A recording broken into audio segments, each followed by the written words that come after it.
project is actually approved and is off the ground, so to speak. I really don't know the solution to it. I did not, in any shape, way, or form, attempt to find a solution, or to point fingers, or to determine if there was anything untoward.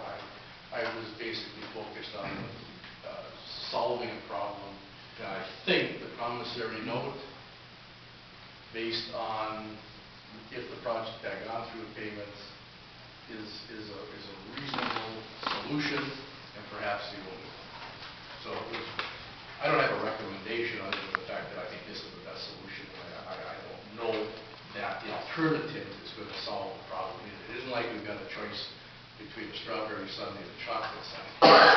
We don't have two good choices, or one good choice and one bad choice. I mean, we got two bad choices, and I think this is the best of two bad choices.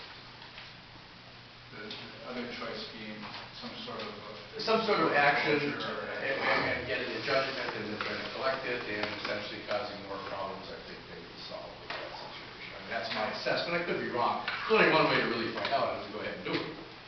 But I really think that doesn't make sense. This particular loan is not secured at the moment. There is no. We have a second mortgage on some property. The problem is that there is already a first mortgage on the property, and the bank is unwilling to give permission for a second mortgage. So, and even if they were willing to give permission for a second mortgage, we're behind a very large mortgage, and I don't know if that second mortgage would be worth anything. We have a second mortgage on some property adjacent to the building in chief, but whether that will be enough to secure it or not, I don't know. And that's not unusual for EDC loans. We're usually the subordinate on a loan for various reasons, but the EDC is kind of the lender of last choice, or last option. So most of the loans we are subordinate on those. And as a lender of last choice, you generally don't take strong collateral positions, strong repayment positions, guarantees from the owners, all of those types of things that the real secured first party would take. That's right. We would never be the first party ever in an EDC. Yeah, well, especially in this situation, since it was an existing first mortgage to begin with. I mean, I just can't imagine us ever getting it. How long does it take that? 10 years. Maybe in the process of going forward here, Dennis, you could just give an overview of this note to the commissioners, and then we'll. Okay. Well, again, the note is patterned after what would have happened had the project gone through. So it's the same times. It's $100,000, 5% payable over 10 years, I believe, at $1,060.66 a month, beginning this month. And it's got some of the others. It's secured by a second mortgage, second party. I mean, a second mortgage by individuals other than just nursing homes. Some of the principals had some land that they put as a second mortgage. It's really what that is. Is that what the legal reference is to the property description? That's some other type of some other. Yeah. In fact, to be perfectly frank, I think as part of their project, they bought 3 or 4 homes next to the high school and next to the nursing home, and that's really what this. That's what this second mortgage is on those homes. Okay. So in addition to a repayment plan and a note for 5%, we will have a second position on those homes, 3 houses.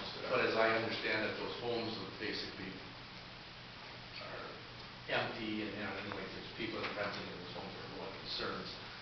So I don't want anyone to get the impression that these homes are valuable homes. I believe they're empty, they're not being used, there's no electricity, no heat, that type of thing. So, and in the mortgage, they're allowed to take the home down with our written permission, and if they can prove that by taking the homes off the property, it does not diminish the property's value. But I would dare say that the whole idea of purchasing those homes was part of this expansion, and they were going to tear those homes down. So the homes were bought with the idea of tearing them down and putting the expansion on those homes. So the fact that the language of the tear those homes down, if it doesn't diminish the value, is in there because those homes were not purchased as going concern from tear down and to expand the project. So that's what the second mortgage is on that property. Whether but again, it's a second mortgage too, because the bank has the first mortgage on it, so it's a second position. So, Mr. Cossi, if this person defaults on this promissory note, then we still have the option of going. Against it, that's right, that's right. So this is the friendly way to do it, and possibly the best way. Yeah, I would think this is a common sense way. I mean, the last thing you want to do is I suppose, contribute to perhaps a much worse situation. In other words, I think perhaps going after them for that amount of money might result in them being unable to ever pay it back. It's possible. I mean, there's only one way to really do it. But I tend to agree that this is the more friendly way to do it. They've been approached to possibly pay this back, they just don't have the funds, they're going to pay it over time. Well, I don't know that, but I think that was their position. I didn't look at bank accounts. I mean, I didn't do a study to see if what was told me was correct or not. But the reality is they would, if this project had gone through, this is they would have paid it out for over 10 years anyway. No one would have expected them to give a lump sum back. So they're only having them do what they would have done had the project gone through. I mean, yeah, there's a sense of fairness to that situation too. Is there anything we can do to make sure this doesn't happen again? Never loan anybody. No, I don't think there is. I mean, when you loan somebody money, I guess the only way to do it is in this situation is not loan the money until there's absolute assurance that the project is going forward. That might be a solution to that specific problem. What happens if the project doesn't go through? It may very well be that not giving the money or the loan not going through until the project is absolutely for a certain 100% goal. So I think the problem